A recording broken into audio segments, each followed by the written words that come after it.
আজকে এখানে এসে যেটা বুঝতে পেরেছি যে এরকম একটা অপরচুনিটি থাকাটা কি দরকার ছিল। কারণ আমি যেটা বুঝতে পেরেছি, আমি যাই বলি কেউ আমাকে জাজ তো করবে না। এখন পড়ছি, এটার নাম হচ্ছে সবার ভালোবাসার প্রতিদান নেই। আমার হারানোর মতো কখনোই কিছু ছিল না, তার পাওয়ার বাকি কোথাও কিছু আর রইল না।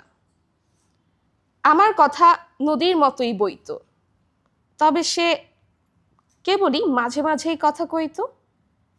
আমি মনে প্রাণে পার্বতী, সদা শিবের ব্রতে মগ্ন, আর সে হলো রাম, সীতার জন্য ছিল অগ্নি পরীক্ষা লগ্ন। আমার সমুদ্র ছিল প্রিয়, হারাতাম বিশালতার মাঝে, সে পাহাড়ের ভক্ত, বলতো তাকে উচ্চতায় বেশ সাজে। আমি কৃষ্ণচূড়ার রঙে রাঙাতে চেয়েছি তাকে, সে বিরচিত অভিজাতের কি এত চড়া রং থাকে। আমি ফুল দিয়ে সাজাবো ভেবেছিলাম তার ঘর, বলল সস্তা ফুলে উপড়ে দিবে কোনো কাল বৈশাখী ঝড়।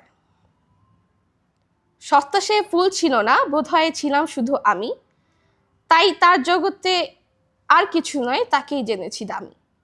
ছোট হতে হতে হারাই অস্তিত্ব, ভাবি এটাই ভালোবাসা।